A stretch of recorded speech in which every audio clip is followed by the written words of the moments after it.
Okay, we'll jump straight into it.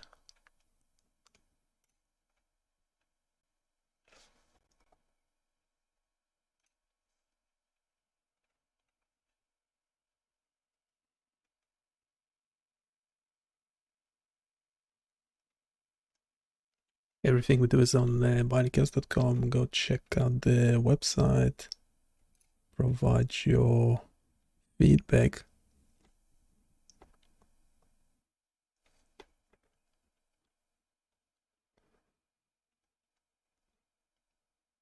To start with, we selected 5 tools on the page.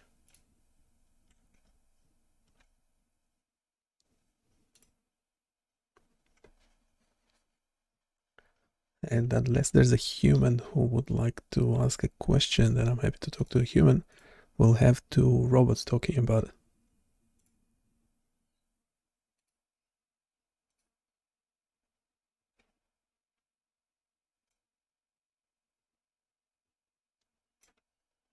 You can voice your complaints about over-reliance on AI later on.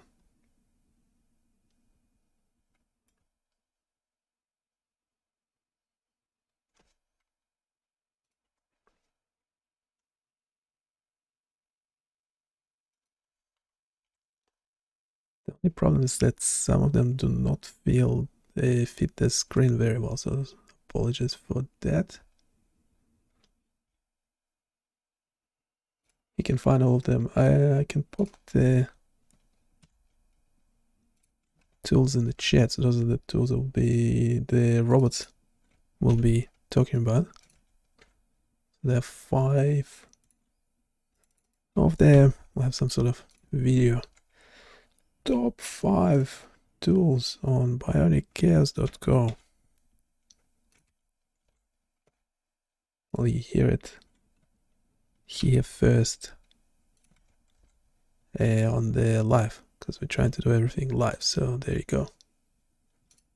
There we go.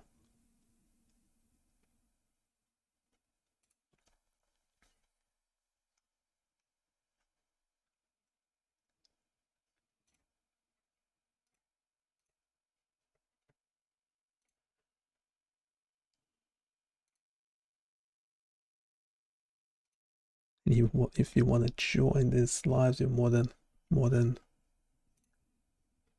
welcome to. You can do it via the chat.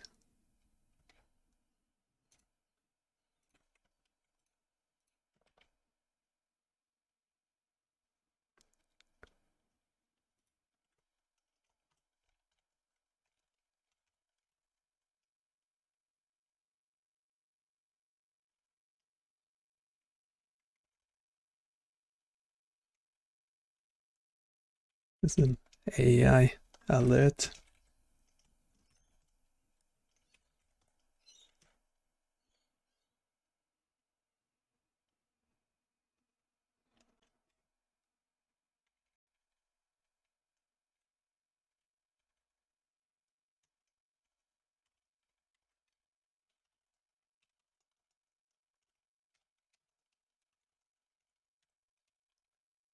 It's me and a bunch of bots.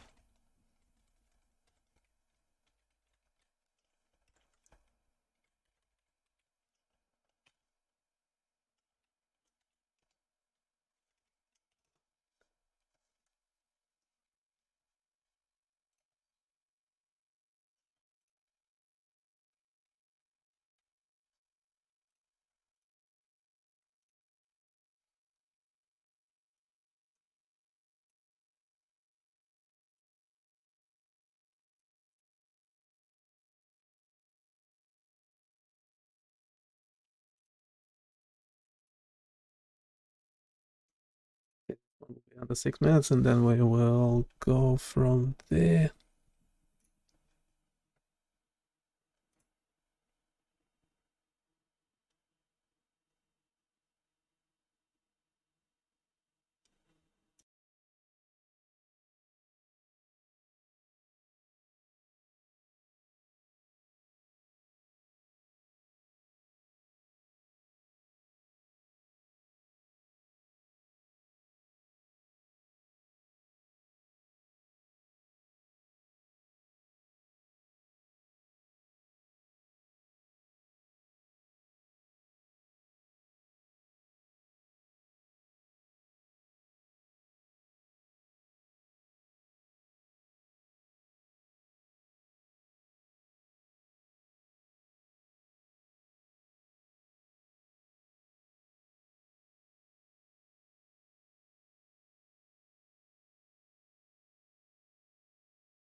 Ditch the guesswork. We have the 5 actual URLs that define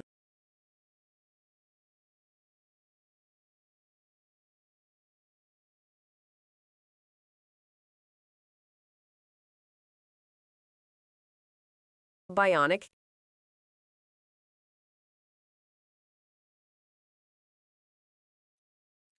Okay, what's that again?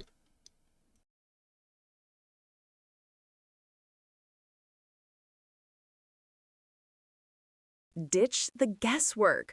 We have the 5 actual URLs that define the Bionic Chaos experience. This is the definitive tour. Get ready to have your mind mapped, sonified, and put into a boxing match with an AI. The definitive, specific, and fun tour. I'm ready. Let's start at the very beginning. The single spark of electrical genius.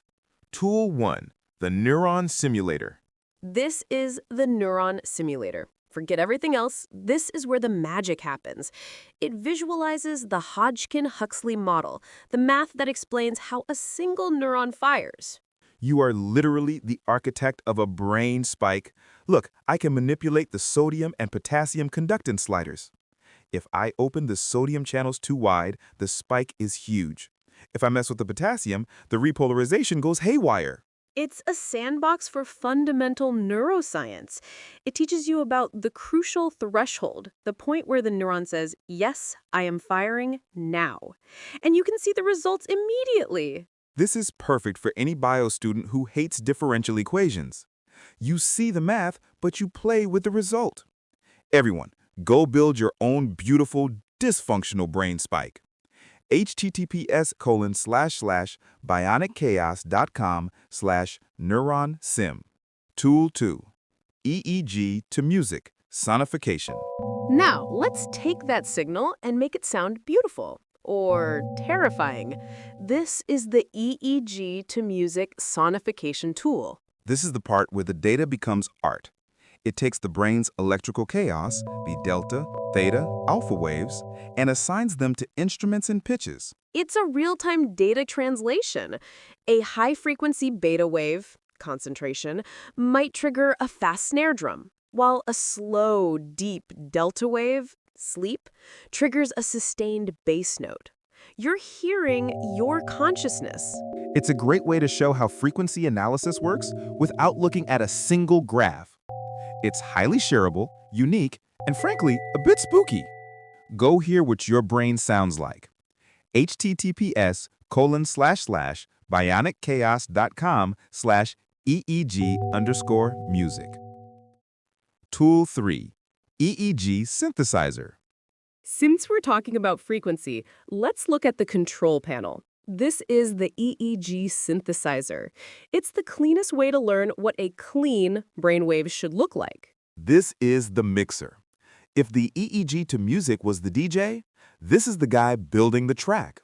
I can crank the alpha to simulate a calm meditative state, or boost the high-frequency gamma to simulate intense focus.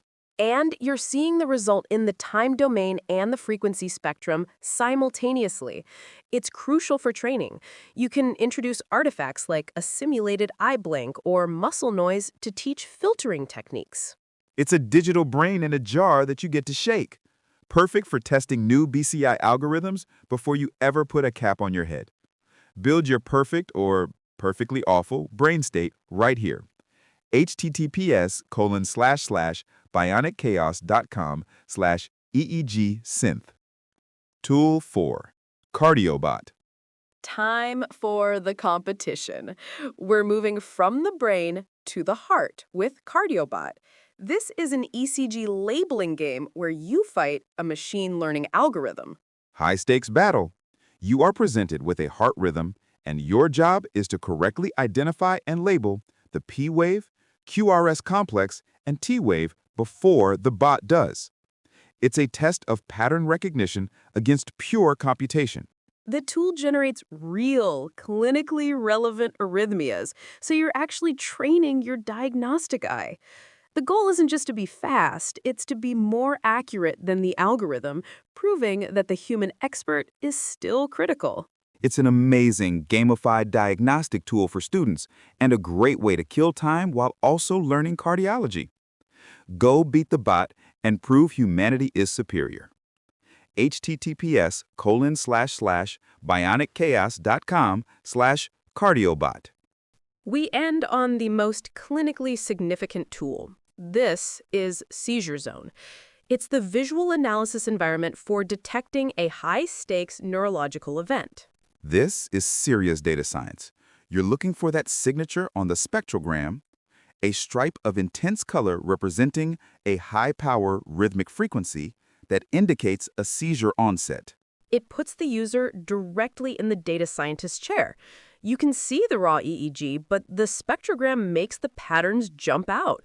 It's using time-frequency analysis to make the invisible, rhythmic electrical patterns of epilepsy immediately clear. It showcases the real-world application of your tools, taking complex signal processing and applying it to a critical clinical need. This is where the chaos gets controlled. Go explore the critical analysis environment. https://bionicchaos.com/seizure-zone.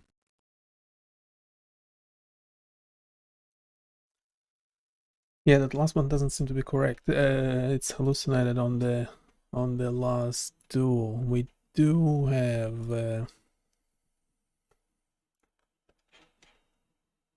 we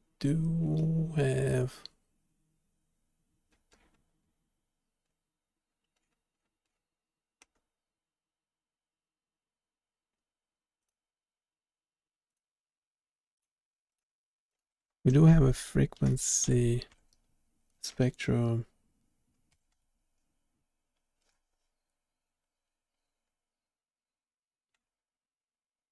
I think it got mixed up with this spectrogram tool.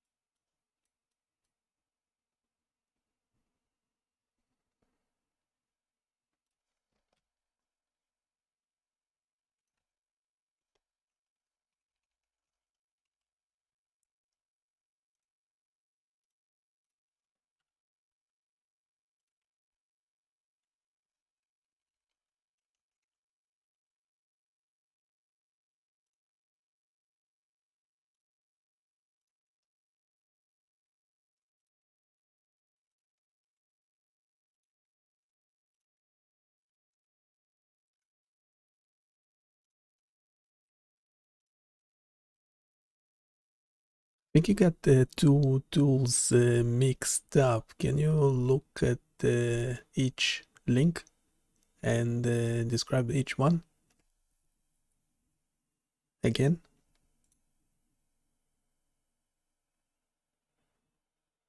Make sure you actually visit the URL. So talking to Gemini.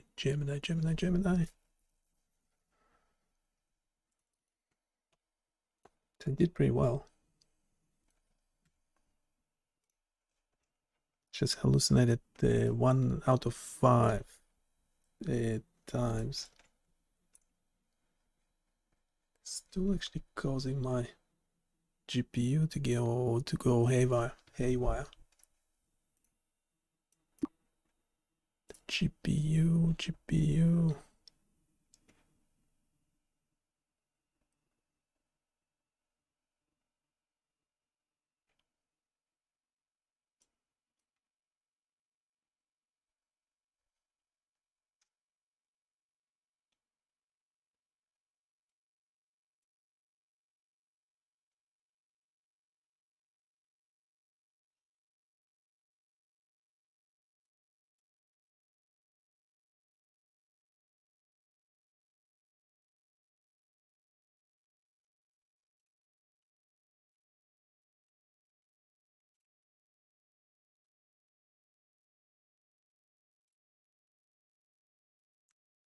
We might want more details.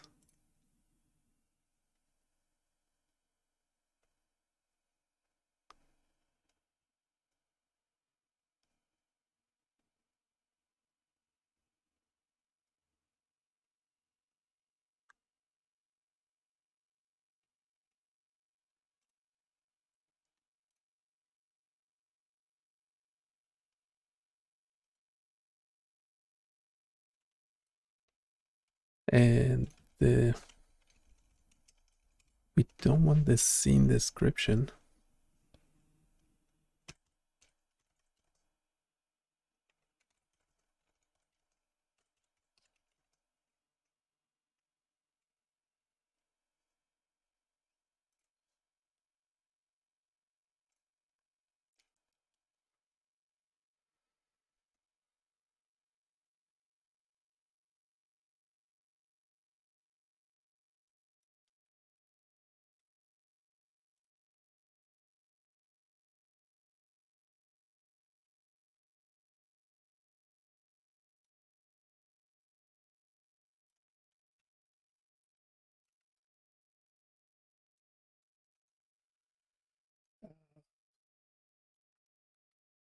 It's a bit short on the first one. So I have the seizure zone and then the spectrogram viewer. Yeah, both don't fit the screen very well.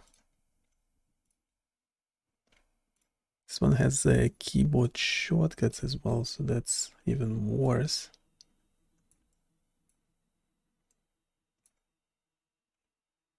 Should be keyboard shortcuts. That one was made quite a while back, both of them. So we might look at the code as well.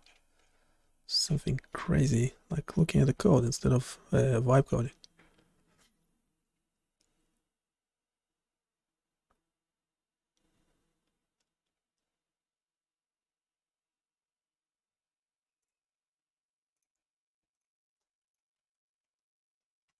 Okay, let's do this last two. It's setting those bracket description of each character, which kind of stuffs up the chat.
We could really use demo mode for this one. Started adding demo buttons only later on. Still generating. It's doing much better job than any humans generating these podcasts.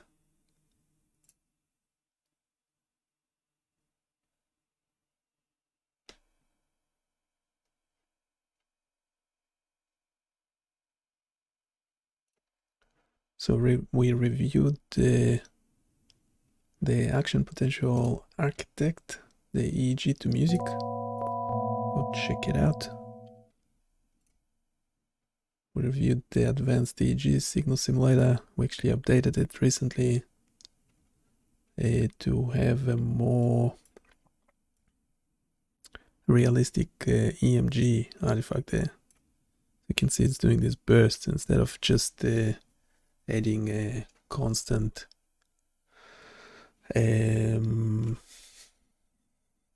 linear noise. We reviewed the cardiopod. Did I notice a bug? So this one we are not meant to click on. Yeah, got 10 points. No click, 10 points. The bot made a mistake there. This one, what?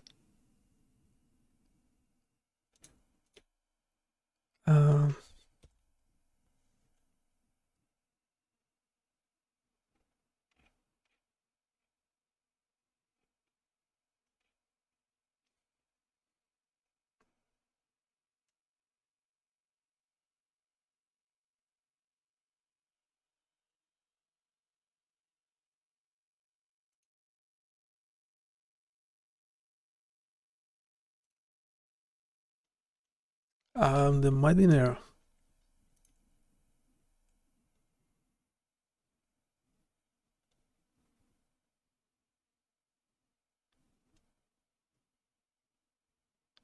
That's normal.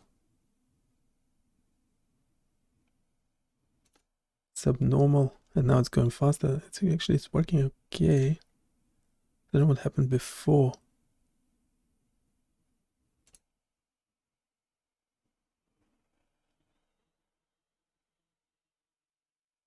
Did I actually make a mistake? That's definitely abnormal. Same one. Yeah, this. Okay, that's wrong. Stuffed up something in the code. We stuffed up something in the code. That should be 90.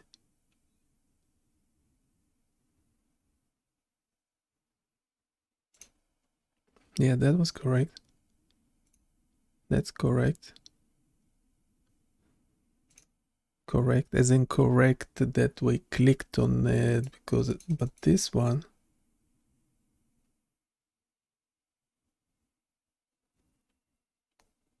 Something weird.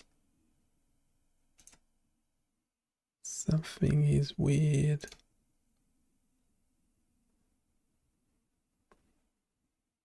It's correct most of the time.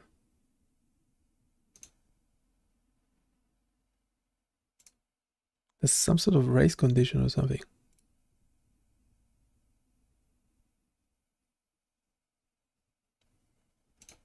Yeah, that one. What? They are labeled wrongly, incorrect, or there's something else going on.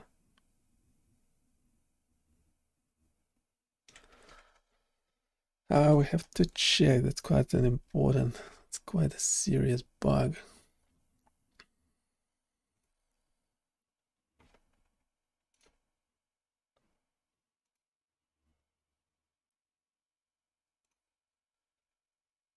Okay, but first we'll do an overview of these two tools.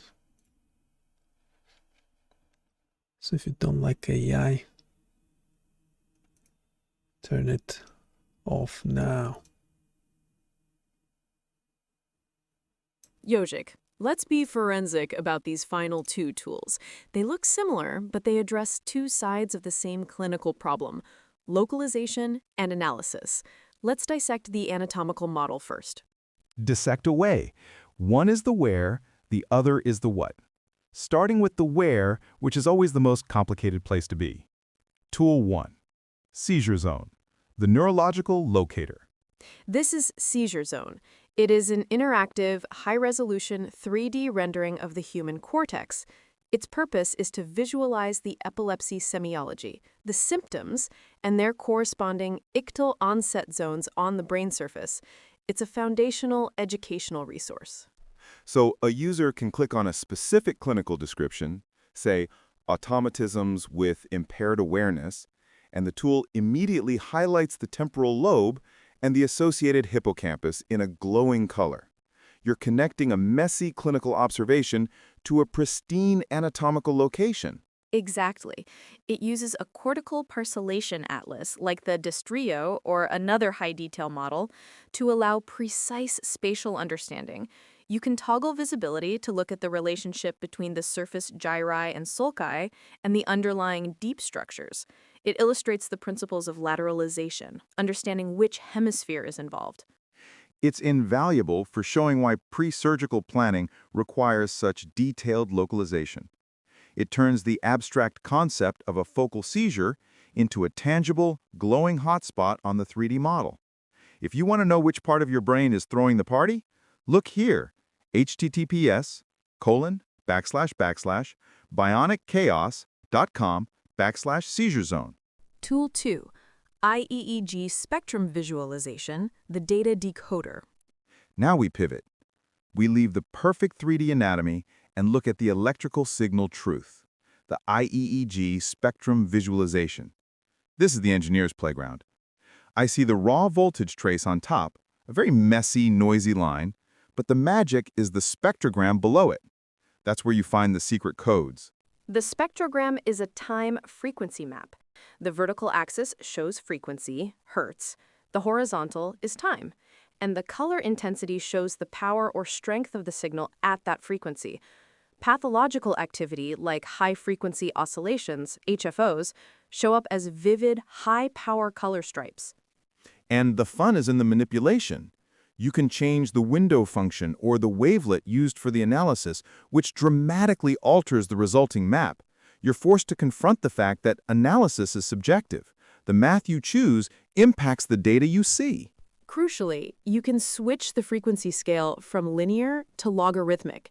In a log scale, you compress the high frequencies, which is vital for seeing subtle changes in those very high-frequency oscillations that often serve as a better biomarker for epilepsy than the raw signal alone. This is advanced analysis made interactive. Decode the truth of the electrical signal here, https://bionichaos.com/spectrogram. In short, seizure zone is the map of the crime scene. The spectrogram is the fingerprint analysis of the electrical signal. Together, they are a powerful, comprehensive neuroanalysis package.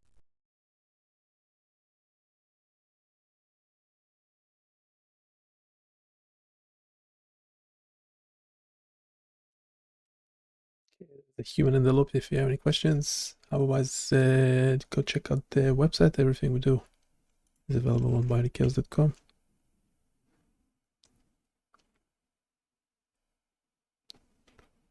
Let us know if there are any questions.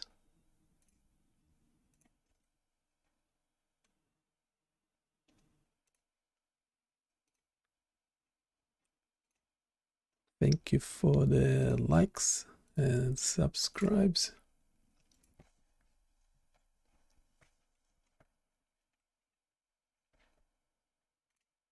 Okay, I'm testing this cardio bot. There's something weird about it. There's some sort of race condition. I'm actually quite confident the code is okay, but there's something else going on.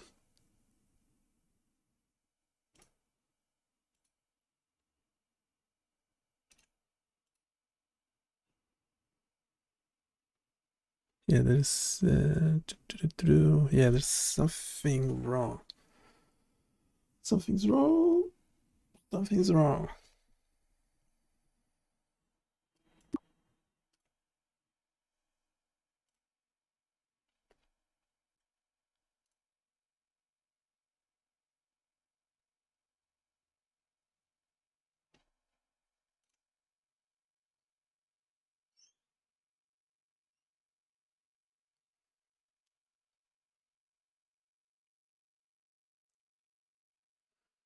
We can give the code to Gemini.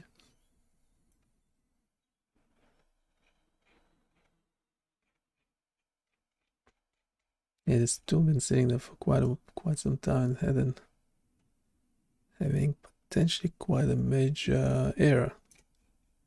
Just test it in another browser. Wait, I'll run it locally first. The problem might go away.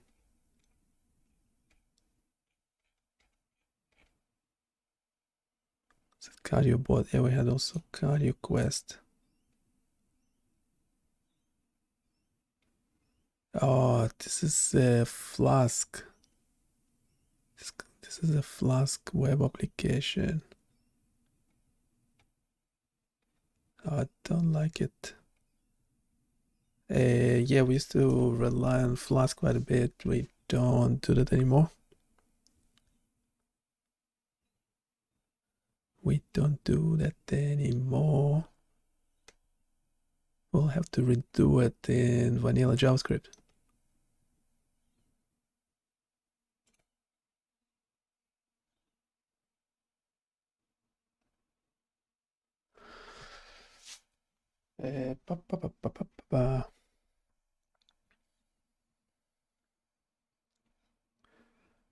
The only thing we need out of it is those waveforms. We could redo them from scratch.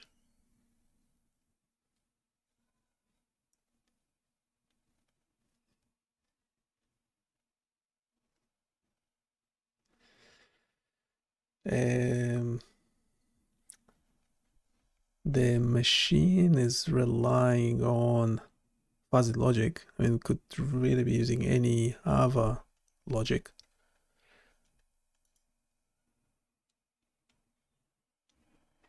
But yes, the machine's not supposed to know what the label is. It's quite important. That's really important.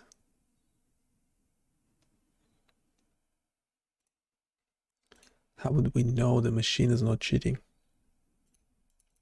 There's something not right.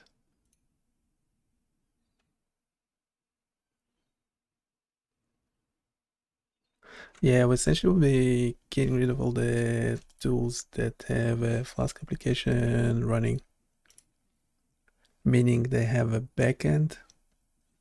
Don't like backends. Well, my electricity bill doesn't like backends. This one, for example, all running front end. So it's running, so you pay, so when you're using it, you are paying for electricity. How good is that? I'm pretty sure this one will have a backend as well, because this is an actual real EEG data. To use real EEG data, don't we? Just do it synthetically.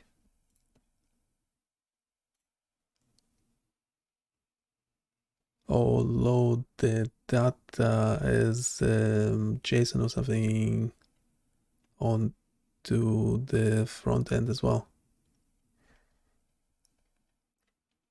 We did minify that that data set. Used to be a very large file of like 10 hours of EEG recording. It has a seizure in it. Yeah, this one's generating music. That one is converting it into a spectrogram. Which one you like better?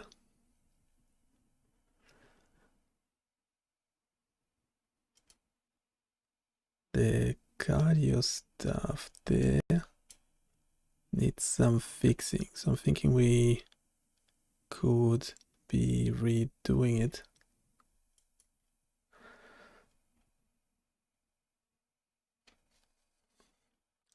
A description of the cardio bot. It's the one we just listened to, didn't we? But it wasn't very comprehensive.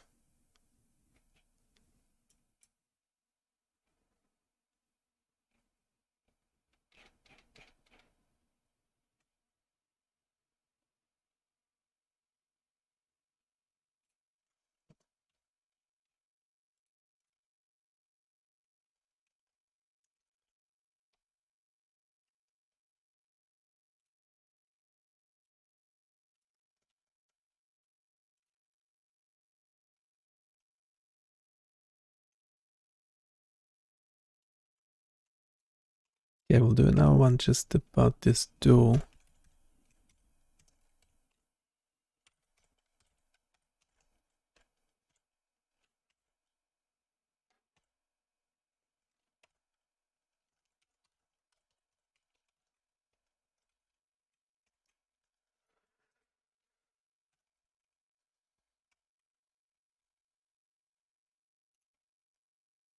We'll include technical details and stuff.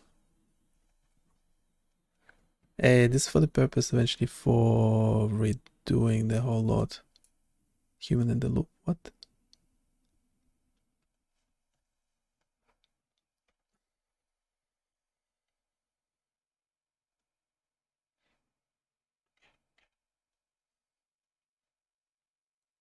Yeah, we'll continue the conversation, but include all the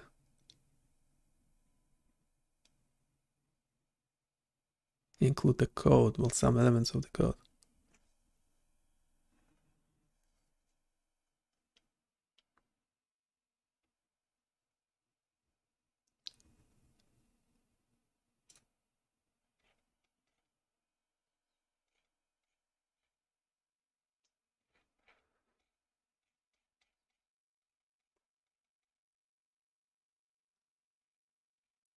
Yeah, currently this one has a backend, so trying to get rid of the backend.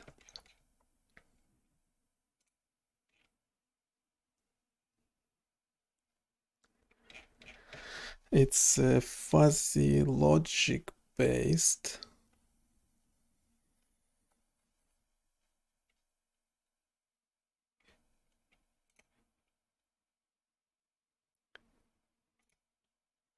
So currently this tool has a backend, and I'll share with you some of the ECG processing and the fuzzy logic analysis.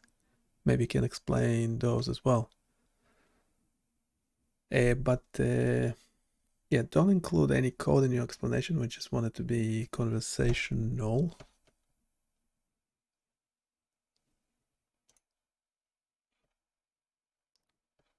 So hopefully that will just continue from where we left off before.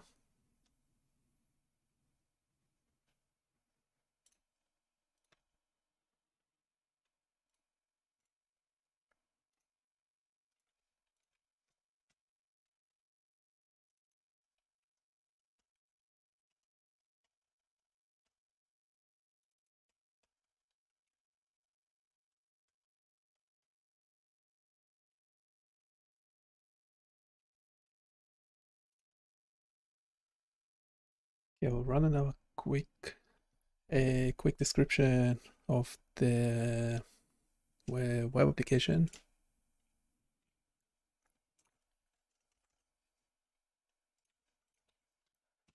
We have this ECG processing code. We also have the fuzzy analysis. So the bot is utilizing fuzzy logic. We want to redo the whole web application in JavaScript alone, if possible.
And don't forget to subscribe on YouTube so you don't miss any live streams, so you get your notification when we are live for your convenience.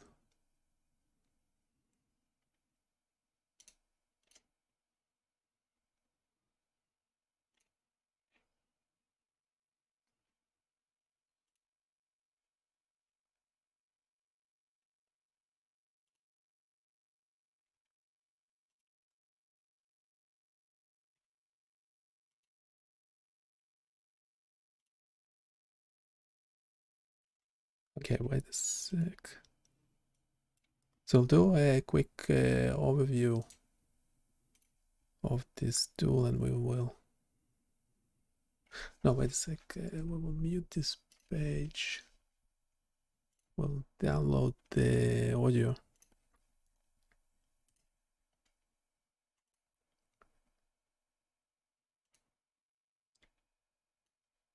Josik, our next subject isn't the brain.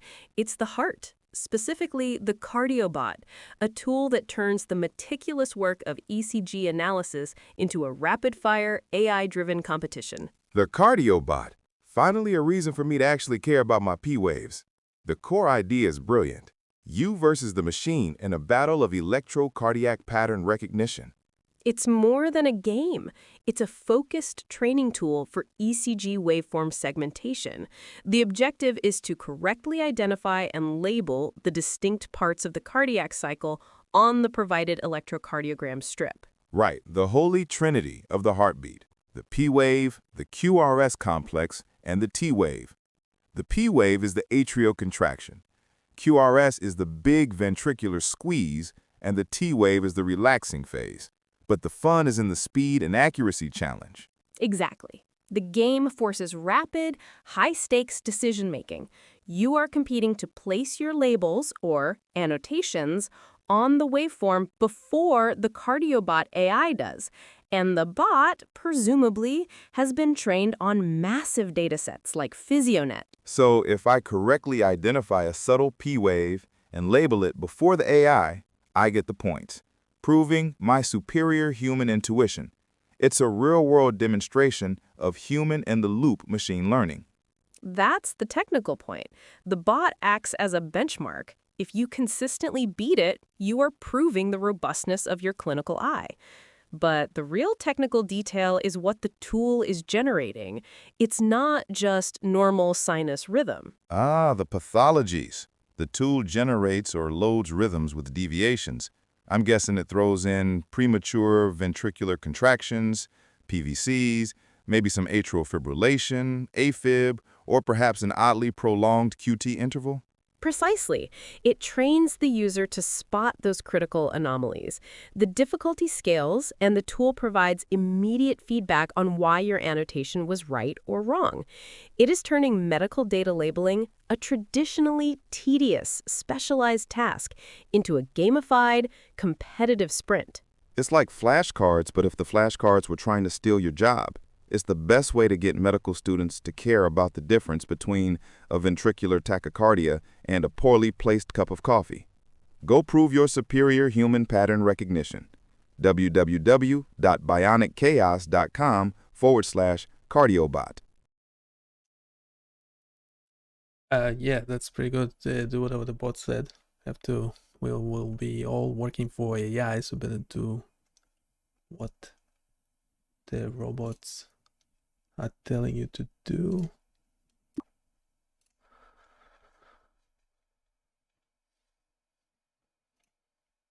We'll have another one with more code in it. So I actually gave Gemini the code, the ECG processing and the fuzzy analysis. So this one's using fuzzy logic. The machine is using fuzzy logic to determine,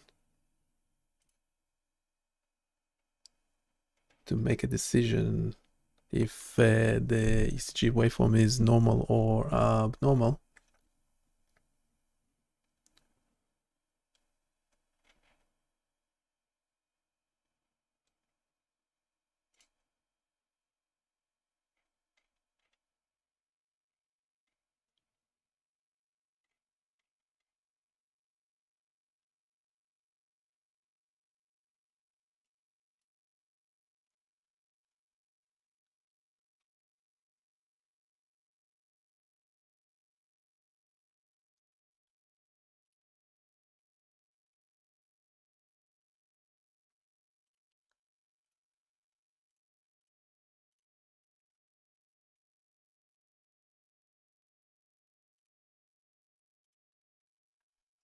Thank you for the likes. Don't forget to subscribe as well. Or unsubscribe if you're not watching. But if you do subscribe, you'll get notifications when we are live. So you can join in. Those live streams meant to be interactive as well, so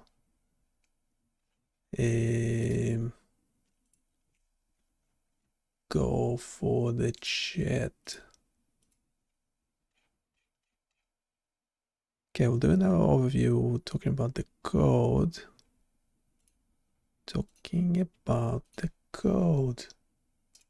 Hopefully. Doesn't seem to be too detailed, but we'll listen to this one and go from there. Yoshik, we've already established that CardioBot is the ultimate ECG labeling challenge, but the true genius is happening behind the scenes. This isn't a simple pattern matcher. It's a two-stage analytical engine running complex signal processing and fuzzy logic. Ooh, complex signal processing. That sounds like a heart monitor with a PhD. Let's peel back the curtain. What's the first stage, the detective work? The first stage is the ECG processor. Its entire job is to take the messy, raw electrical data and boil it down into a few objective, critical numbers. It's the detective finding the clues. What clues does it look for? It starts with peak detection. It's finding the mountains and valleys of the rhythm, the positive peaks where the QRS complex shoots up, and the negative peaks, the Q and S waves, and maybe an inverted T. It uses a technique called median absolute deviation to make sure it only counts the significant spikes, ignoring tiny electronic noise. So it's not just counting, it's filtering out the riffraff. What about the shape of the mountain? That's the second clue, R-peak sharpness. This is a clever metric. It calculates the width of the R-peak at half its maximum height. A wide peak or a low sharpness score suggest a problem with the ventricular depolarization, a key sign of several serious arrhythmias. It's measuring the pointiness of the most important spike. The pointiness score, I love it. So we have the counts of the peaks and the shape of the biggest peak. What's the final clue? Timing, the intervals. It calculates the relative length of the PR interval, the time it takes for the signal to get from the atrium to the ventricle, and the RT interval. These are normalized against the total length of the recorded strip. If those intervals are too short or too long, the heart isn't keeping pace, which is a massive red flag. Phase 2, the judge, the fuzzy logic analysis. Once the detective has its 6 objective numbers, peak counts, amplitude, sharpness, and the 2 intervals, it hands them off to the fuzzy logic analyst. This is the revolutionary part, because biology rarely deals in absolutes. Fuzzy logic. That's where the analysis gets philosophical. Instead of asking, is the amplitude high? Yes, no. Fuzzy logic asks, how high is the amplitude on a scale from 0 to 1? It embraces the ambiguity. Exactly. We define linguistic variables, words like too many peaks, long interval, or low amplitude, and then use membership functions to determine the degree to which a given numerical input belongs to that linguistic category. Your PR interval could be 70% normal and 30% long simultaneously. It's the machine dealing with the gray area of cardiology. And then you have the rules, right? The common sense medical knowledge baked into the code? Correct. The system uses a set of rules like if the PR interval is long or the R peak sharpness is low, then the abnormality is likely. It aggregates the scores from all these rules, the number of peaks, the amplitude, the timing, to form a final, single abnormality score between 0 and 1. So the bot doesn't just say abnormal. It says, based on the sharp, low amplitude peaks and the slightly long intervals, I am 0.85 likely that this is abnormal. That's sophisticated. And that final score determines the bot's move in the labeling game. This is why CardioBot is a genuine technical achievement. It uses advanced feature extraction and non-binary fuzzy inference to create a highly accurate, challenging, and transparent AI opponent. It's a master class. You're not just labeling a wave, you're fighting an AI trained on the deepest secrets of the heart's electrical rhythm. Go test your clinical eye against the math. https://bionichaos.com/cardiobot/.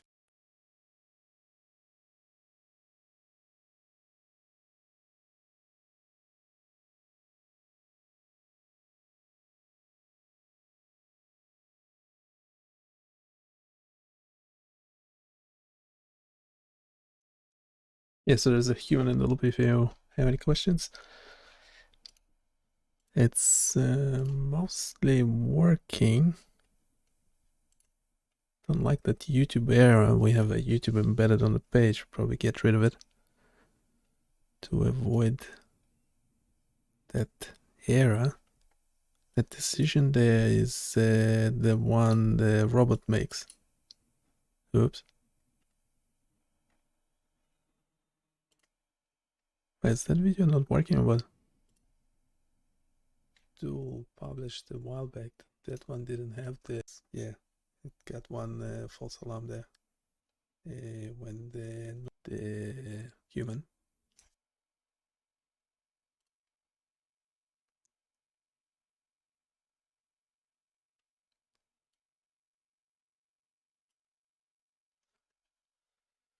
Yeah, so trying to figure out if we should replicate it in JavaScript alone.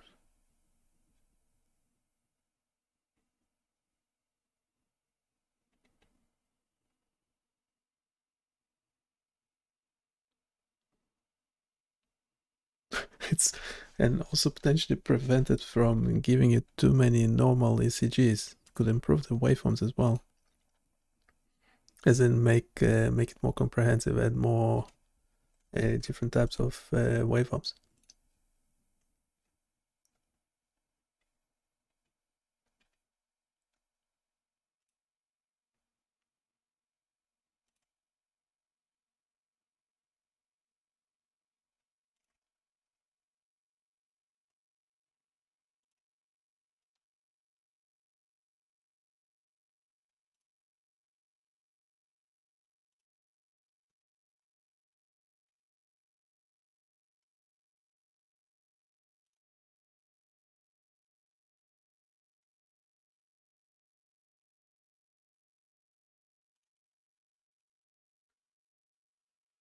So for a web application like this, do we need a backend, a Python backend, or can we replicate everything, looking at the code above, can we replicate everything in vanilla JavaScript? What do you think?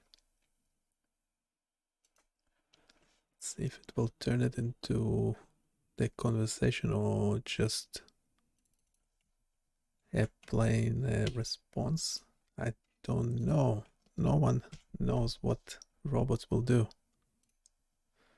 No one knows. Using the latest Gemini Flash, by the way. No, it went for the discussion, which is fine. We will convert it into. It's better than me talking.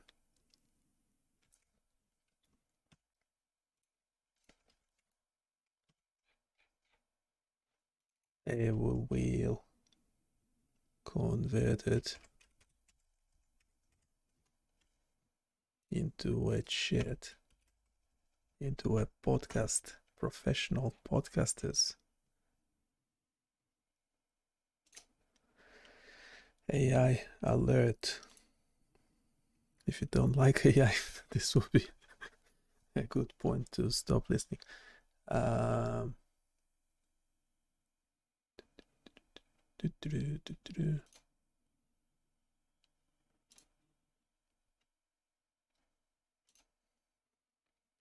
Yeah, so I was saying this one has a backend. It's quite heavy on the backend actually. Has the ECG processing, about 100 lines of Python code, and it has a fuzzy analysis. So this is where it's making the decision of normal abnormal, and that's another 270 lines of code. Question is, and we made it quite some time ago. Can check when was it. Ooh, this was done in March 2024. Yeah, so a year and a half ago.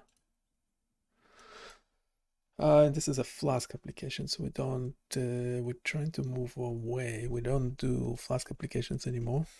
Well, unless someone needs something custom, we can do it. But otherwise, for stuff running on BioniChaos.com. By the way, everything we do is running on BioniChaos.com. We just released this real-time signal amplification microscope. You can actually do What? Oh, I'm using the camera. I'm using the camera for another tool. Might show it to you later when we have more viewers. And someone's actually asking for it. But yeah, there will be lots of videos released. Oh, it's in the live stream. So after the live stream, we're making the videos, chopping them up into short videos that meant to make some more sense.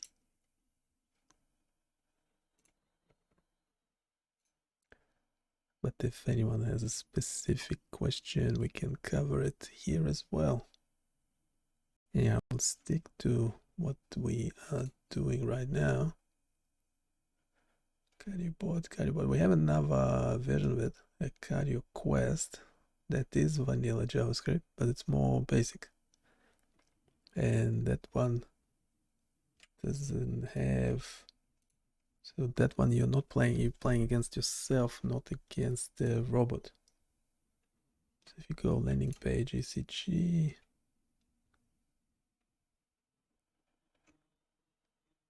Yeah, you have this CardioQuest as well. Yeah, so this one, the main difference, as you can tell, this one you're playing against the machine. The machine will beat you up, trust me. It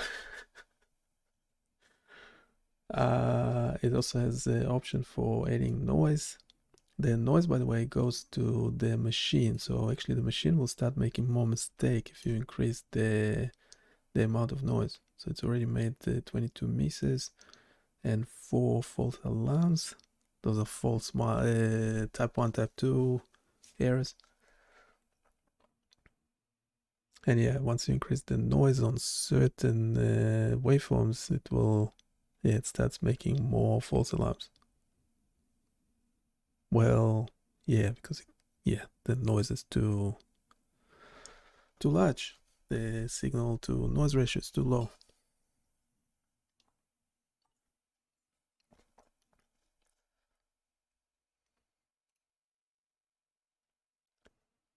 It will be still doing better than a human.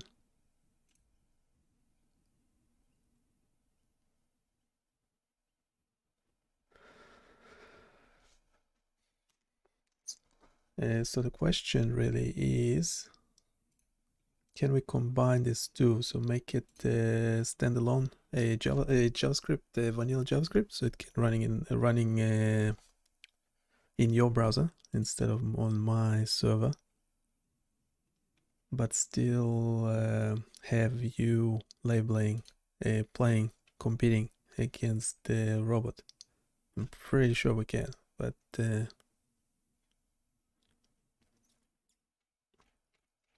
we'll let the bot talk for 3 minutes. For 3 minutes. Again, AI alert. If you don't like AI, you can skip 3 minutes. Well, you can't. It's live. Ha ha ha. Yoshik, this is the classic web development dilemma. Back-end versus front-end. Could we replicate the code above in vanilla JavaScript? The answer is yes, technically, but it would be a heroic, agonizing, and ultimately unwise feat of engineering. So you're saying it's like trying to build the pyramids with toothpicks? It's possible, but the tourists would get nervous. Where's the main obstacle? There are two critical areas where Python and a backend shine, and trying to move them to vanilla JavaScript is a major performance and complexity risk. Challenge 1. The signal processing core. Look at the ECG processing.py file. It relies heavily on NumPy for efficient array math, and most critically, scipy.signal for the peak detection, specifically the find peaks function. Ah, the part that finds the mountains and valleys. Why is that so hard for JavaScript? Because scipy is a highly optimized library. It's written in performant languages like C and Fortran. When you use find peaks to identify the QRS complexes and the negative peaks with that calculated prominence value, it is incredibly fast and robust. To do that in vanilla JavaScript, you'd have to write your own specialized, highly tested algorithm for peak detection, and it would likely be significantly slower, especially on older devices or for longer ECG strips. So the Python backend gives you a pre-built turbocharged engine for detecting the point in the score and counting the spikes. In JavaScript, you'd be building that engine from scratch, and it might sputter. Got it. Challenge 2. The fuzzy logic inference. This is the bigger problem. The fuzzanalysis.py uses the skfuzzy library. This library is not just a math function, it's a complete fuzzy control system. The judge we talked about. The logic that decides how likely an abnormality is? Exactly. To replicate this in vanilla JavaScript, you would need to manually code all the trapezoidal and triangular membership functions for every linguistic variable, too few, long, high, the complex fuzzy inference system that processes all the if-then rules simultaneously, the final defuzzification step, the centroid method typically, to turn the fuzzy result back into a single concrete abnormality score. You sound like programming and more like writing a new operating system for a niche calculator. It's thousands of lines of complex, easy-to-break mathematical code that already exists and works perfectly in Python. Final verdict. For a web application that must be fast, reliable, and run complex mathematical models like signal processing and fuzzy logic, the current architecture is the correct choice. The Python backend handles the heavy lifting, the math, and the external libraries, and it sends the clean, final decision to the fast-loading JavaScript frontend. It's the right separation of duties. In other words, keep the brain where the brains are. JavaScript handles the pretty pictures and the buttons. Python handles the nuclear-grade math. The CardioBot needs its Python heart.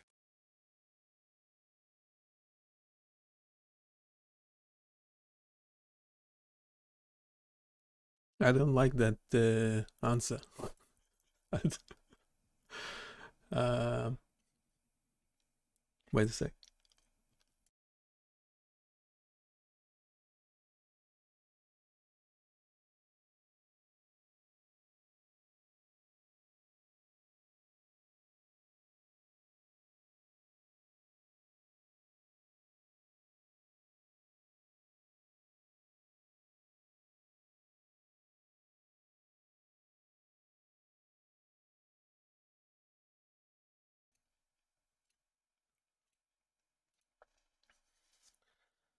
Yeah, we need to change the rhetoric. I don't like that answer.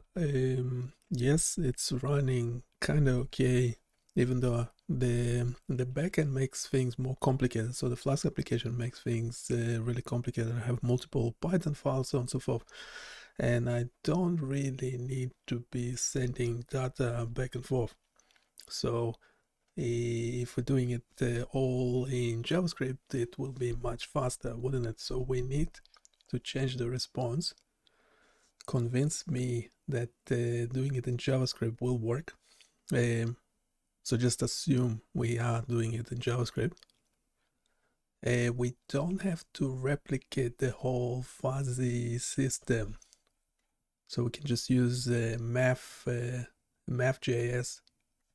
We don't need the skfuzzy kind of thing.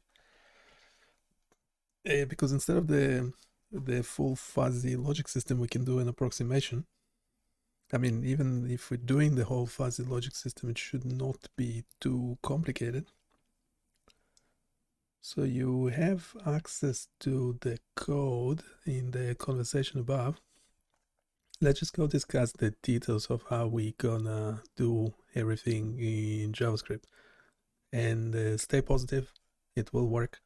It will be much better than having a backend, because we don't need to overcomplicate things. So just roll with me. And let's see what it says. I assume it will continue it will not just do a single response, it will continue the chat, which would be good.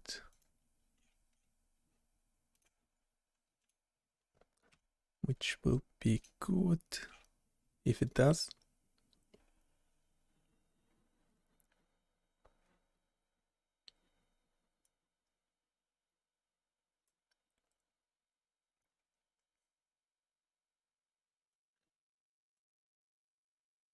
Yeah, it did revert it. So we're able to convince the machine to change its mind. So machines do change their mind. Humans don't.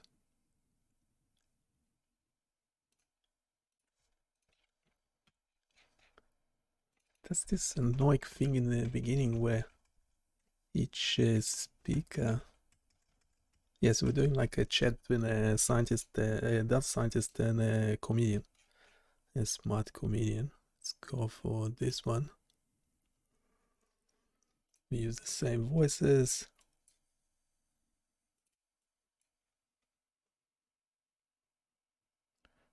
Are there any JavaScript? What's called the? Wait, let's bring in our model. I don't like how the ChatGPT voice works. They changed it. Let's try Perplexity instead.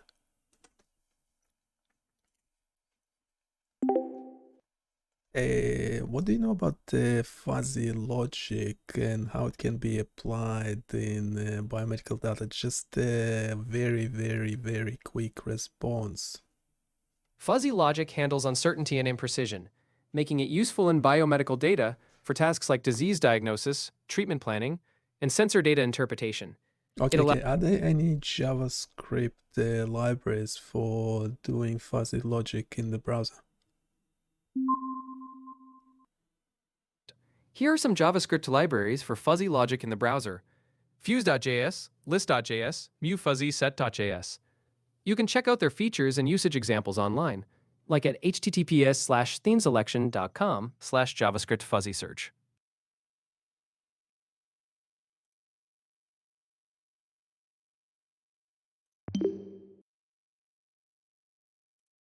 The other thing we can, once we give it a certain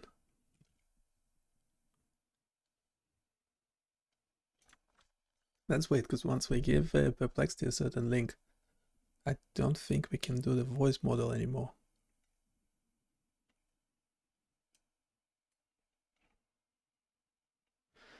Which is unfortunate. Yeah.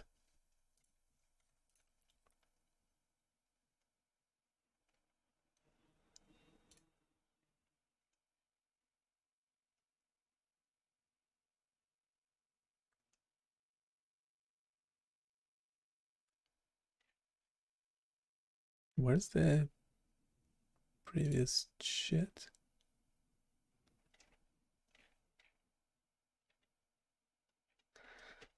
Yeah, don't like Perplexity as well.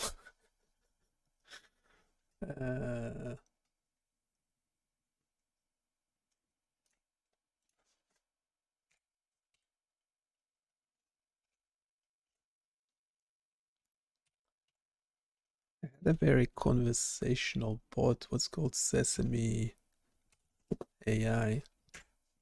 Can try that one quickly. A preview. Stock 2 miles.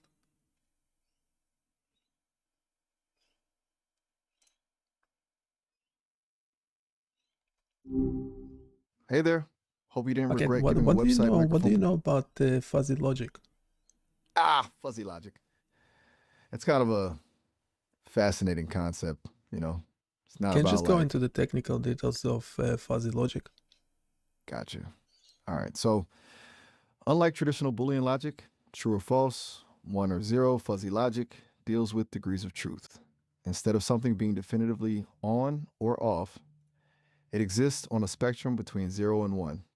It was developed by Lafizadeh in the 1960s, originally to deal with uncertainty and imprecision in engineering. Basically, it's a Okay, way how would to you model the apply a fuzzy? How would you apply fuzzy logic to ECG cardiogram signal? Okay, that's a good question. Applying fuzzy logic to ECG signals is pretty clever. The idea is to deal with the inherent noise and variability in those signals. See, ECGs aren't always clean cut. There's a lot of Forget the fuzziness. noise. How would you use it to determine if the ECG waveform is normal or abnormal? Do classification and detection. Right, okay, stripping out the noise focus. Smart. So, to classify ECG waveforms as normal or abnormal with fuzzy logic, you'd essentially define membership functions for key waveform features. Think P wave duration, QRS complex width, ST segment level, things like that. Instead of saying a P wave has to be exactly 0.12 seconds to be normal, you'd say something like a P wave duration of 0.10 to 0.14 seconds has a high degree of membership to the normal set, and anything outside that range has decreasing membership. You then create fuzzy rules. IF P wave duration is normal and QRS complex width is normal. Then the ECG is normal, and assign confidence levels to those rules. The output wouldn't be a simple normal or abnormal, but a degree of membership to each class, allowing for a nuanced assessment. It's helpful when dealing with ambiguous cases. Okay, so specifically, can you give an example of, say, tachycardia or something? Just a quick technical explanation. All right, tachycardia. Good example. So you define a membership function for heart rate. Let's say normal resting heart rate is 60 to 100 BPM. You define fuzzy sets like low, normal, and high. A heart rate of 90 BPM might have a membership value of 0.8 in the normal set and 0.2 in the high set. For tachycardia, generally defined as almost 100 BPM, you might have a rule like IF, heart rate is high, EHED and EHES, the ECG suggests tachycardia. The strength of the tachycardia conclusion would depend on how strongly the heart rate. It's not a hard cutoff. A rate of 101 BPM triggers the rule partially, whereas 150 BPM triggers it strongly. That nuanced assessment is the key. You can layer in other features, P-wave visibility, QRS morphology, to refine the diagnosis. Everything all right? Just checking in. You went quiet there. Anything I can clarify?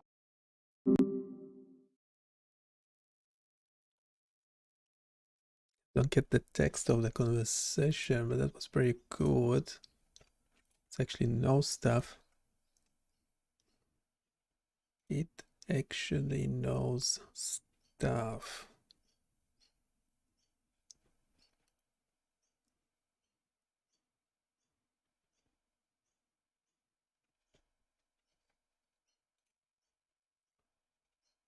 And let's do another one by Gemini while we set up the code.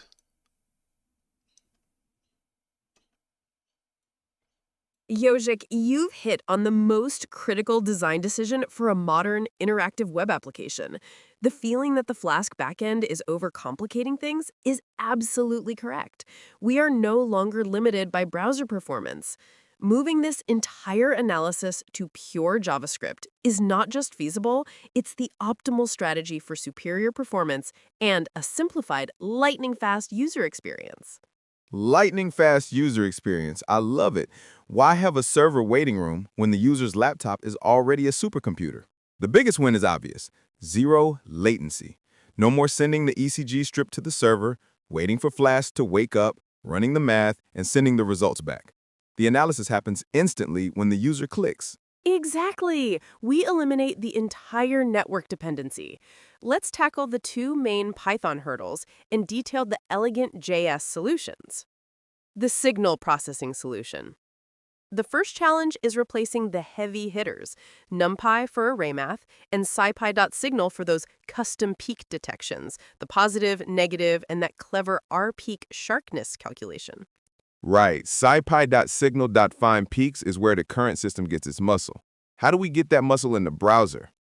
We use the strengths of the modern browser. For the core math, we leverage Math.js. It handles all the vector and array operations we need. More importantly, we directly implement the peak detection logic in optimized JavaScript. The find peaks algorithm using the median absolute deviation, MAD for thresholding, is a well-defined process. Because JavaScript engines like V8 are so aggressively fast now, implementing this logic directly, running it on the client's processor, will be faster than sending the data over the internet. So we're not waiting for a precompiled Python library. We're using the user's CPU to execute the custom peak finding code. This gives us complete control over the performance. The R-peak sharpness calculation, finding the width at half max, is just basic array indexing, which is trivial and instantaneous in JS. The fuzzy logic solution. This is where the architecture simplifies beautifully. We don't need the massive overhead of SCSFuzzy. That library is great for complex industrial control systems, but for our simple diagnostic rules, a custom implementation is ideal. We use the KISS principle. Keep it simple, stupid. The fuzzy system is based on simple trapezoidal and triangular functions for membership and a set of explicit if-then rules. Precisely. We can write small, clean JavaScript functions to calculate membership, how long a PR interval is, and then use standard JS logical operators, and for fuzzy and, or for fuzzy or, to run the inference rules. And the final result, the abnormality score, can be approximated with a simple high-speed method like the mean of maxima instead of the complex centroid defussification. It keeps the system lightweight while retaining 95% of the diagnostic power. We eliminate an entire external library dependency for a handful of self-contained, performant JS functions. The benefits are massive. Lower hosting costs, no constant Python server running, easier deployment, just static files, and a smoother user experience. Instant analysis. The logic is well contained, fast, and entirely within the elegant single-stack architecture of the modern web. We are streamlining the chaos. It's a win-win-win. We cut complexity, boost speed, and put the power directly into the user's browser. Let's do it.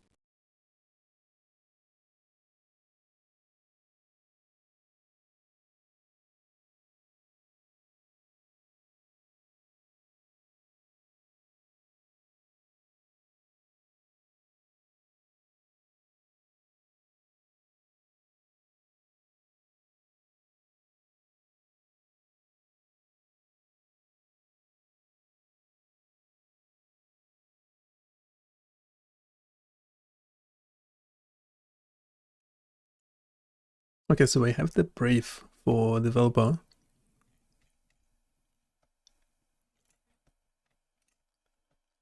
Is there anything else we need to consider, or are we ready to generate the complete code in a single HTML file?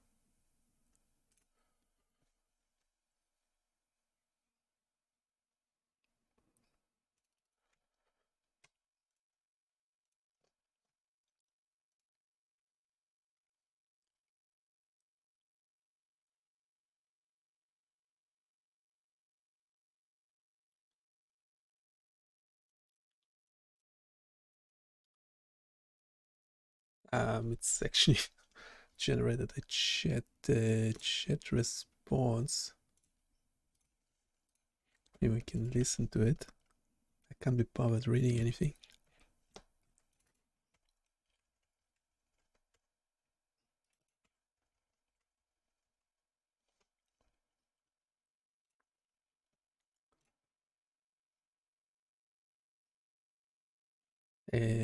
But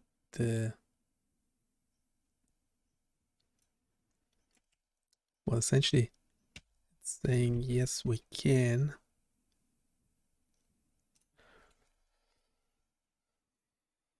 We're in the same chat, might be a problem in the same conversation trying to generate the code. Yeah, it is generating the code. Yeah, it's multimodal in the sense of we want to give it to 2.5 Pro though.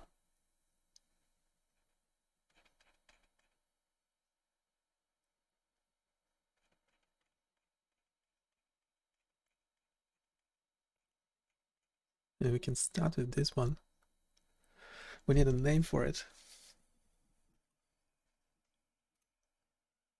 We have CardioQuest, CardioBot, CardioWeb, CardioWeb, CardioWeb. What do you think of that?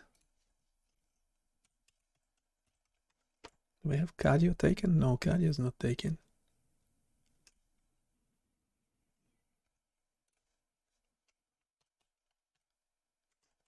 We'll do CardioWeb. We need an index. HTML. By the way, this stream's meant to be interactive.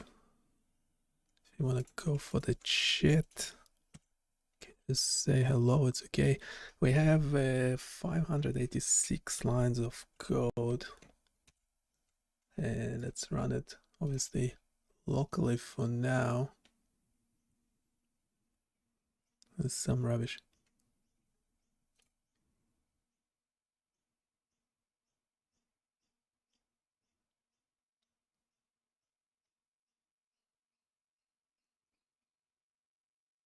We might need to give it a 2.5 Pro. 2.5 Pro. 2.5 Pro.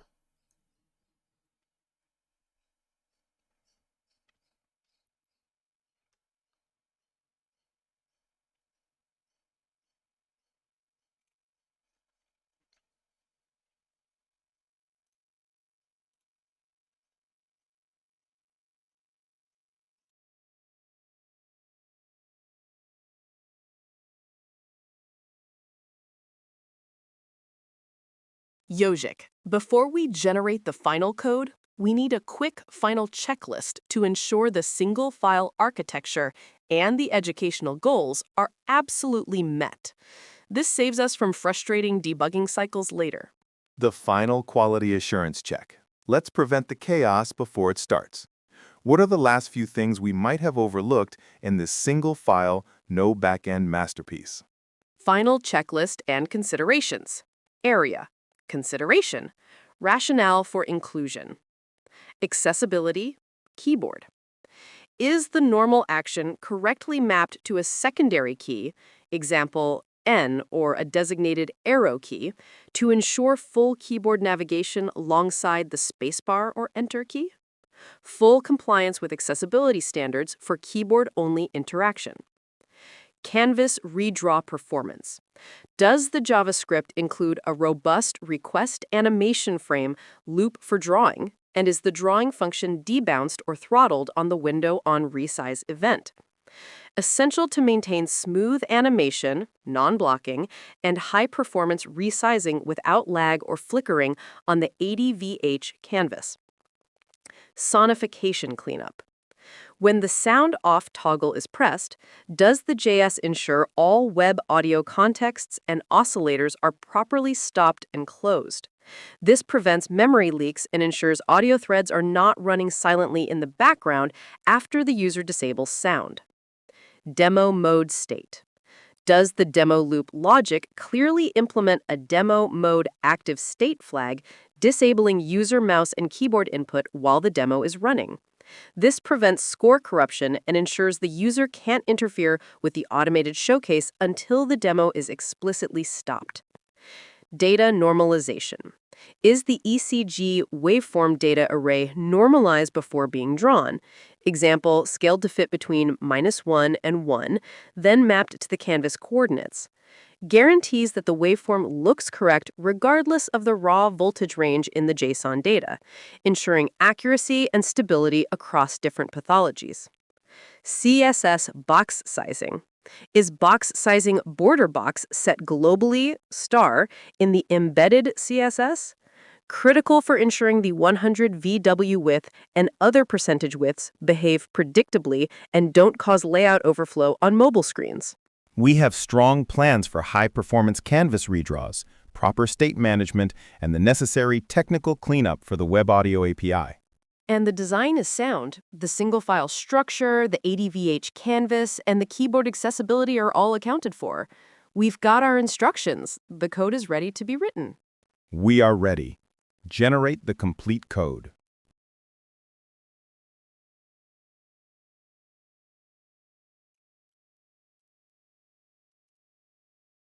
Okay, so the code wasn't great. It's not doing very well. First of all, can we actually look at the original web application currently deployed on bionichaos.com/cardiobot? We want to extract all the features from it. They should be described as text at the bottom of the page. So we want to make sure these are included. And yeah, if you are happy with that, we want to generate a complete text only a brief for another developer to do the coding. Can you do that for us?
Okay, so we have a brief for developer. Trying to replicate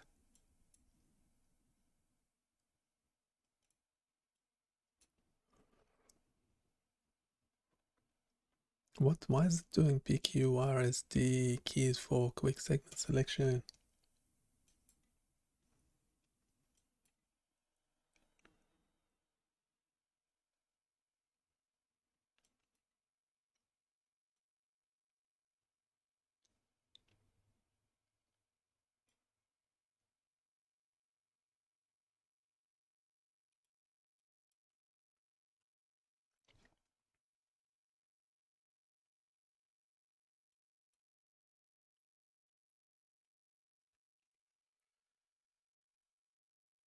It's hallucinating on us, or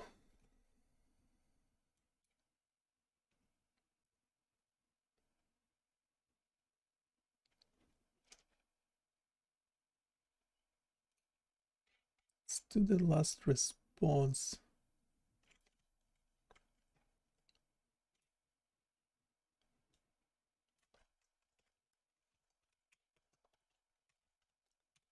As chat.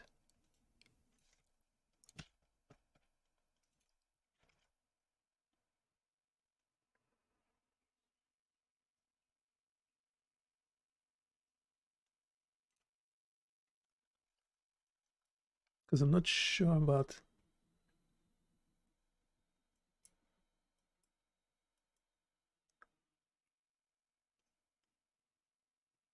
using Math.js.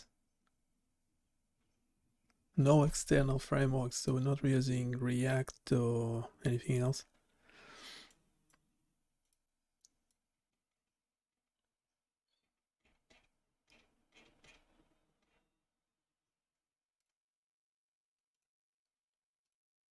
Okay, let's do another overview. Final developer brief is a masterpiece, and I don't think so.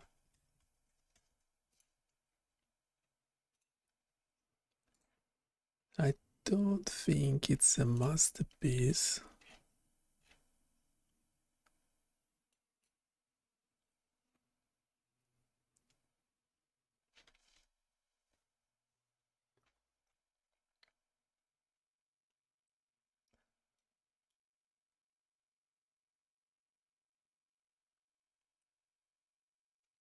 Not sure why we're doing segment selection.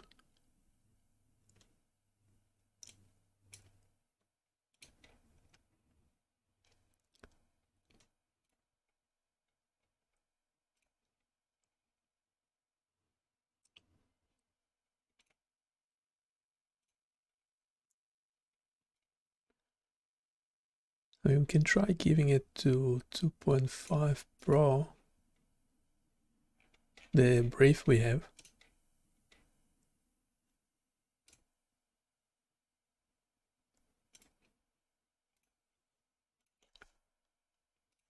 What if we give it the brief as is? Would it generate the code or ask more questions?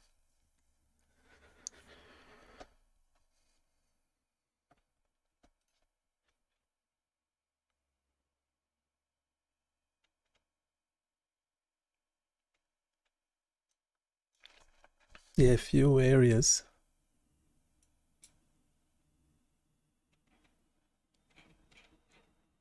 Why is it generating the code?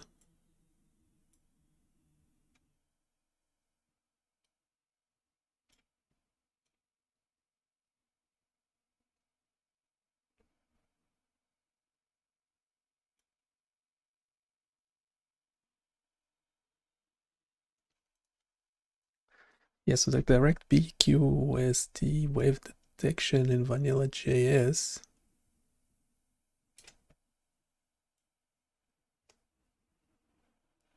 is not clear.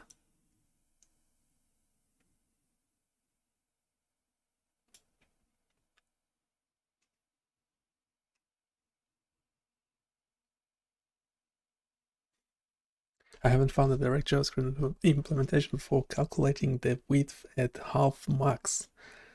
Surely I will need to devise an algorithm for this. Okay. So I'll have some custom stuff.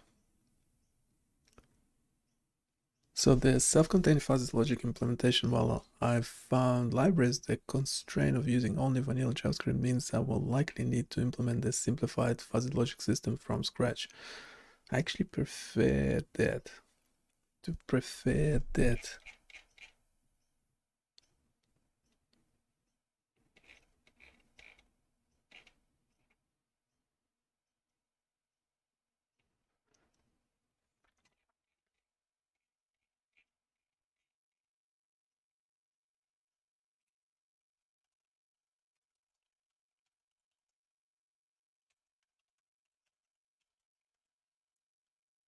Not sure if the code is complete because it's in like in the markup thing, but I'm not sure if it's accurate.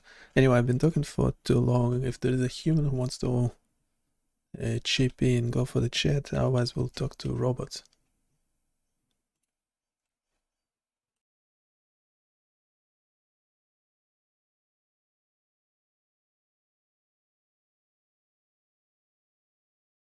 Yogic, the final developer brief, is a masterpiece. It's concise, demanding, and perfectly outlines how to transform the complex Python backend into a slick, zero-latency, single-file JavaScript engine. It is. It's the extreme home makeover for the CardioBot. The headline is clear. No more server waiting room. The user's browser is now a medical supercomputer. Let's look at the core of the brief, Part 2, the segmentation game. We're not just flagging normal, abnormal, we're demanding precise PQRST segment labeling. That's a huge leap in educational value. It forces accuracy. You don't just get a point for clicking, you get 5 points for pinpointing the 5 little peaks and valleys. And if you're slow, the bot swoops in, claims the point, and probably makes a snarky noise. The bot is now a competitor for every single beat segment. That's right. The brief explicitly makes the robot score the central benchmark, tracking what the user misses or incorrectly places. It's a measure of the user's unreliability compared to the algorithm. It's a perfect psychological trick. The user isn't trying to win, they're trying to prevent the robot from judging them. The whole game is driven by the fear of being less accurate than an algorithm. Now let's talk technical requirements.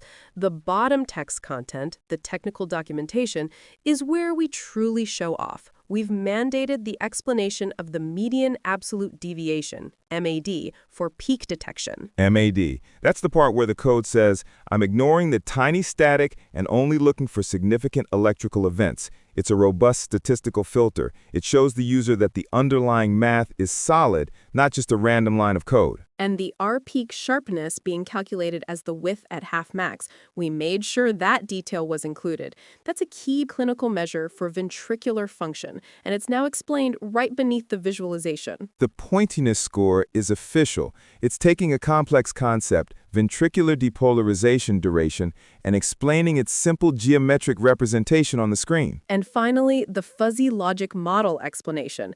It's critical to highlight the move from numerical input to linguistic variables, how a single number becomes a degree of too long or too short. It validates the AI bot's decision-making. The bot isn't guessing, it's weighing the evidence. It's saying the R-peak is 70% wide and 20% normal, so the likelihood of an abnormality is high.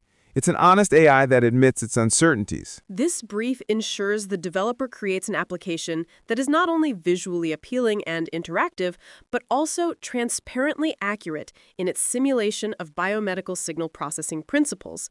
It's the highest standard for a single-file EdTech application. It's the ultimate BioniChaos tool.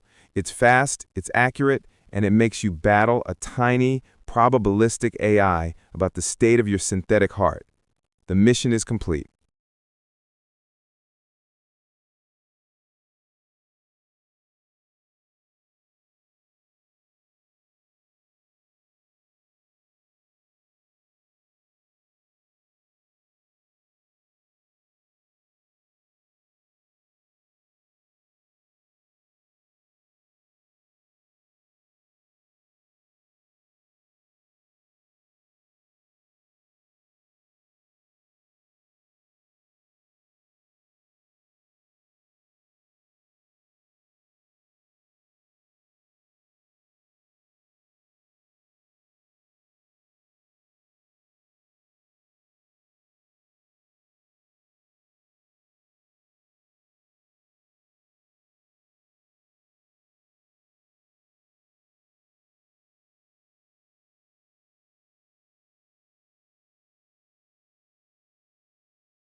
Okay, so it made this web application. Obviously, later on we'll have to improve the quality of the ECG signal, add some options for noise to it as well. We don't want too many controls. We want to be able to... currently the user, as a user, I'm not able to actually click on anything, so I understand I need to select which part of the ECG waveform I'm labeling, but then I'm not able to actually label anything.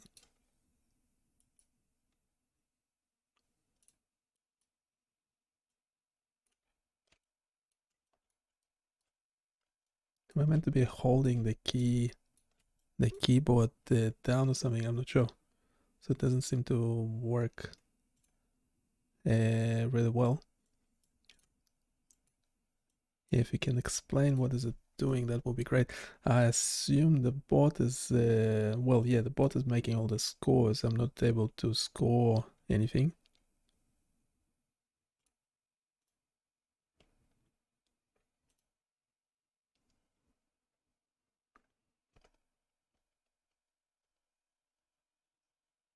I assume space.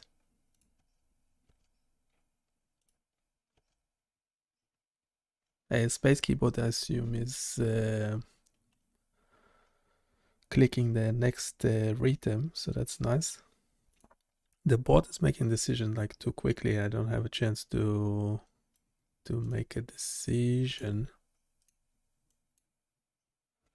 And also, we need to make sure the web application is rendered better on a wider screen as well. So the potentially controls on a wider screen are on the horizontally arranged with the canvas.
Okay, so we have an our version.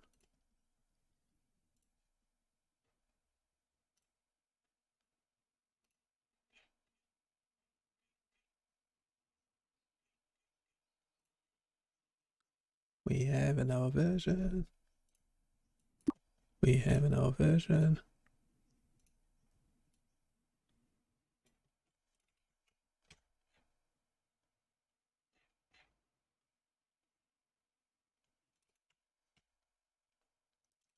We'll do an overview of the code as well.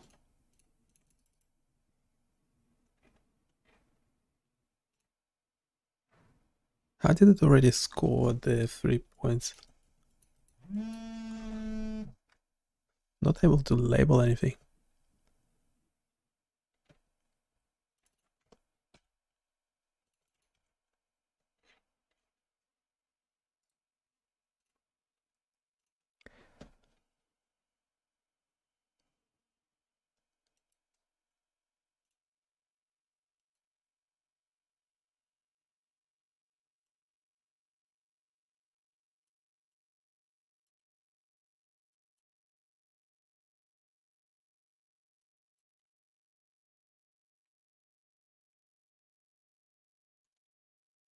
So am I supposed to label before the bot does the labeling?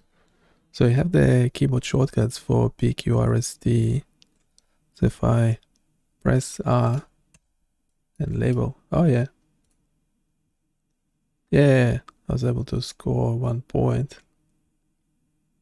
The bot is able to score everything.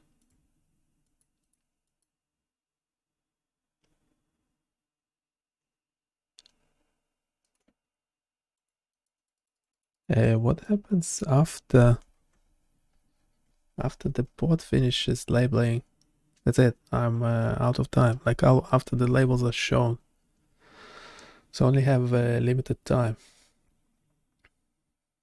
So let's try finding S.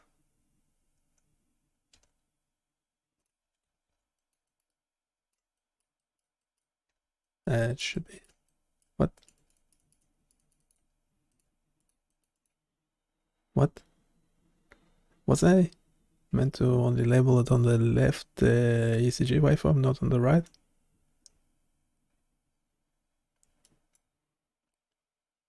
Okay, let's try R again.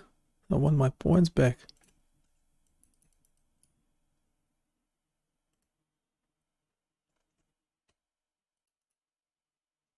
Okay, I was able to gain another 2 points labeling R and S. That's not exactly what I meant, what I had in mind. The original thing is different.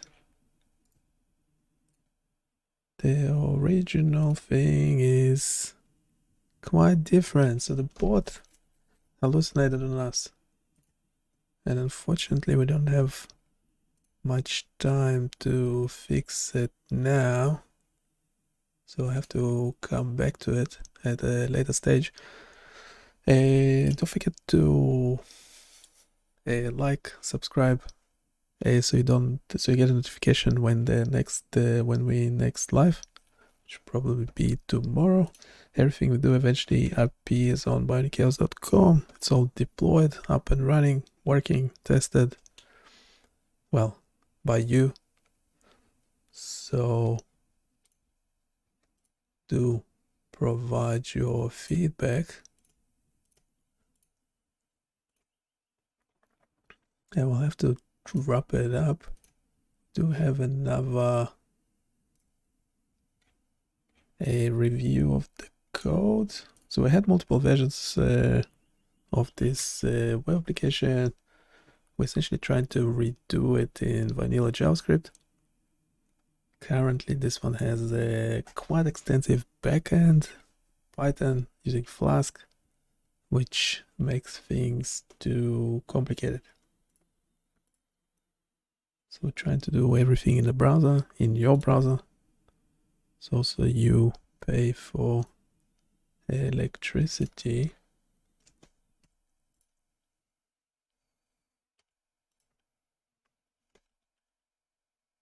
Yeah, the problem with this keyboard shortcuts is that they're very far from one another.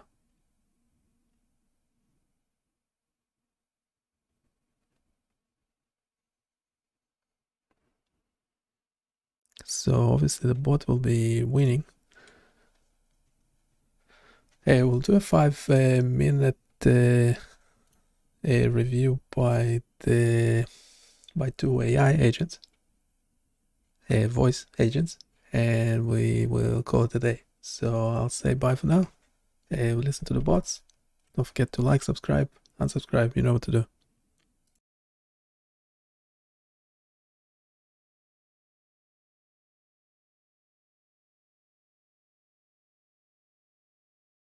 So, you saw that developer brief I was working with. Saw it. Misha, I read it. I haven't seen a list of demands that specific since my friend's wedding planner requested globally sourced, ethically non-conflicted, off-white but not quite ivory napkins. A single HTML file? No frameworks? Vanilla JS? It's like asking a chef to make a beef Wellington, but he's only allowed to use a spoon and his own simmering rage. It's a constraint-based challenge. It tests fundamental skills. The first output from the AI was a perfect example of logical scaffolding. It built the house, but, forgot the plumbing, electricity, and doors. Forgot the doors. My friend, it delivered a beautifully painted mailbox in the middle of an empty field. It was the idea of a house. I'm looking at this thing and I'm thinking, this is gorgeous, but I can't do anything. I'm clicking buttons, nothing happens. I'm poking the screen, nothing. I was one step away from yelling voice commands at it. That was the bug, the click tolerance. The AI had set the acceptable click radius to 1 data point. On a full width canvas, that's literally a single pixel. A single pixel? Of course. It's not a medical training tool. It's the world's most frustrating carnival game.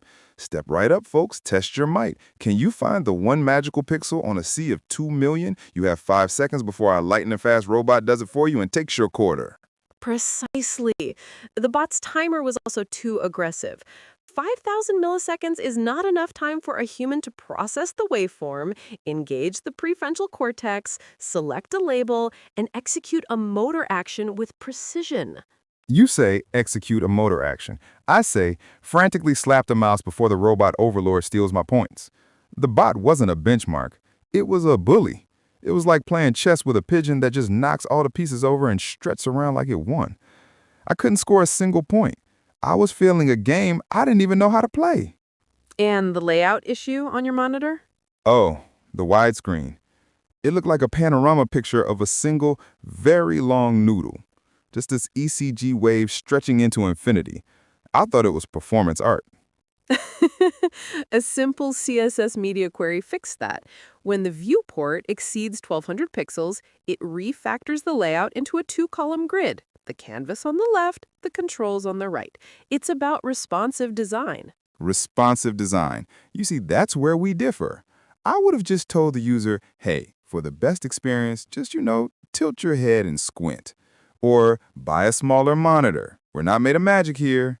But you build a whole new house next to the first one just in case someone with a wider car drops by. It's about anticipating user needs, like adding the spacebar shortcut for next rhythm. It reduces friction. Misha, don't undersell it. The spacebar was a revelation. It was the moment the machine learned empathy. The moment it said, I see you, human. Your fingers are tired from trying to find my invisible pixels. Let me give you this big, beautiful bar of do it again. So the second version was a significant improvement. Are you kidding? It went from being an abstract art installation to an actual playable game. I was clicking, I was scoring points. I felt like a genius. I learned what a P-wave was just so I could beat that smug blue bot. I started trash talking it. Too slow, little fella. That cue point is mine. That's the goal. Gamified learning. The user is so focused on the challenge, they absorb the pattern recognition skills subconsciously. They learn the morphology of a PVC beat because they want to score points, not because they're studying a textbook. And the whole fuzzy logic thing, the bot's brain? That's the elegant part. It's not just if x is greater than 10, then true. It's if the R peak is kinda wide and the PR interval is sort of long, then the abnormality is pretty likely. It converts cold numbers into descriptive, human-like judgments. That's what this whole conversation has been. The first prompt was a set of rigid binary rules. The first result was a logical but useless answer. You had to apply your own fuzzy logic. The user is kind of frustrated and the bot is kind of acting like a jerk, so the problem is probably the user experience. I suppose that's one way to frame the debugging process. It's the only way. We just had a conversation with an alien intelligence, found its instructions confusing, sent back notes, and it built us a working spaceship. And all we really wanted to know was what a heartbeat looked like. It's hilarious. Now, can you ask it to add a button that makes a slide whistle sound for every wrong answer? Asking for a friend?